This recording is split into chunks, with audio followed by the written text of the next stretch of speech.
Talk with God சொந்தங்களுக்கு அன்பு வணக்கம். நான் உங்கள் ஷீபா ஜான். இறை ஆசிரியருடன் சந்தோஷமாக இருக்கிறேன். நீங்களும் சந்தோஷமாக இருப்பீங்க அப்படின்னு நினைக்கிறேன். என் நியமங்களையும் நீதி நெறிகளையும் கடைபிடித்து உண்மை உள்ளவனாக நடந்து கொண்டால் அவன் நீதிமான் ஆவான். அவன் வாழப்போவது உறுதி என்கிறார் தலைவராகிய ஆண்டவர். எசேக்கியேல் 18ஆம் அதிகாரம் 9ஆம் வசனம். இன்றைய உலகில் கடவுளின் நியமங்களையும் நீதி நெறிகளையும் கடைபிடித்த எந்த ஒரு நீதிமானும் நிலைத்து வாழ்ந்ததே இல்லை. அநியாயம் செய்கின்றவர்கள் தான் நிலைத்து நிற்கின்றார்கள் என்ற கருத்து தான் நம் நினைவுக்கு வரும். ஆகவே தான் நல்லவனுக்கு காலம் இல்லை என்பார்கள். நிலையான வாழ்வு என்பது இவ்வுலக வாழ்வு இல்லை என்பதை நாம் பல வேளைகளிலும் மறந்து போகின்றோம்.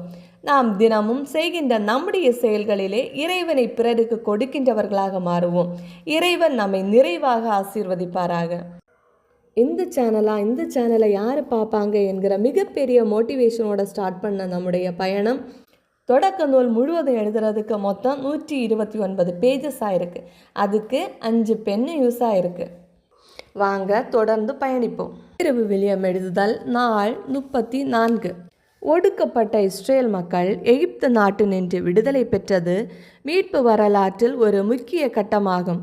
கடவுளே முன்வந்து தம் மக்களின் அடிமை தலையை அறுத்து விடுதலை நோக்கி அவர்களை அழைத்து சென்ற மாபெரும் பாஸ்கா நிகழ்ச்சியை விடுதலை பயணம் என்னும் இந்நூல் விரித்துரைக்கின்றது.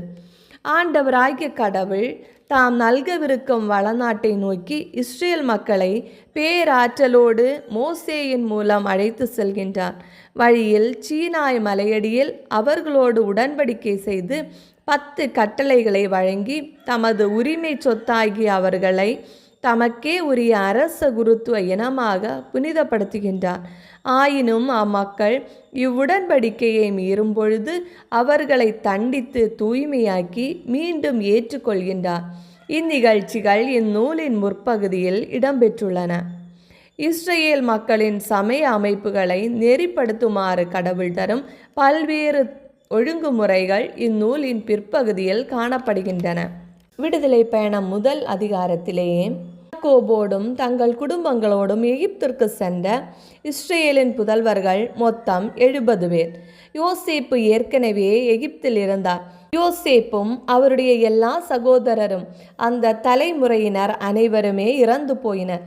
இஸ்ரேல் மக்களோ குழந்தை வளம் பெற்று பலுகி பெருகி எண்ணிக்கையில் உயர்ந்தனர். ஆள்பலத்தில் மேன்மேலும் வளர்ந்தனர்.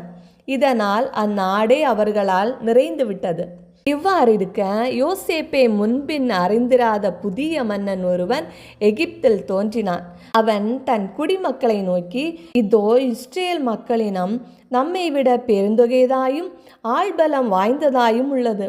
அவர்கள் எண்ணிக்கையில் பெருகிடாதவாறு தந்திரமாய் செயல்படுவோம் வாருங்கள். ஏனெனில் போர் ஏற்படுமாயின் அவர்கள் நம் எதிரிகளுடன் சேர்ந்து கொள்வர், நம்மை எதிர்த்து போரிடுவர், இந்நாட்டிலிருந்தும் வெளியேறிவிடுவர் என்று கூறினார். எனவே கடும் வேலையால் அவர்களை ஒடுக்குவதற்காக அடிமை வேலை வாங்கும் அதிகாரிகள் அவர்கள் மேல் நியமிக்கப்பட்டனர். பார்வோனுக்காக அவர்கள் பித்தோம், ராம்சேசு ஆகிய களஞ்சிய நகர்களை கட்டி எழுப்பினர். ஆயினும் எத்துணைக்கு எகிப்தியர் அவர்களை ஒடுக்கினார்களோ அத்துணைக்கு அவர்கள் எண்ணிக்கையில் உயர்ந்தனர், பெருகி பரவினர். இதனால் எகிப்தியர் இஸ்ரேல் மக்களை கண்டு அச்சமுற்றனர். எகிப்தியர் இஸ்ரேல் மக்களை கொடுமைப்படுத்தி வேலை வாங்கினர்.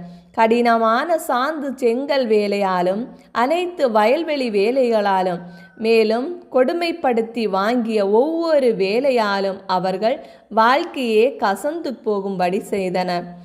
எபிரேயரின் மருத்துவ பெண்களான சிப்ரா, பூவா என்பவர்களிடம் எகிப்திய மன்னன் கூறியது, எபிரேய பெண்களின் பிள்ளை பேற்றின் போது நீங்கள் பணிபுரிகையில் குறிகளை கவனியுங்கள்.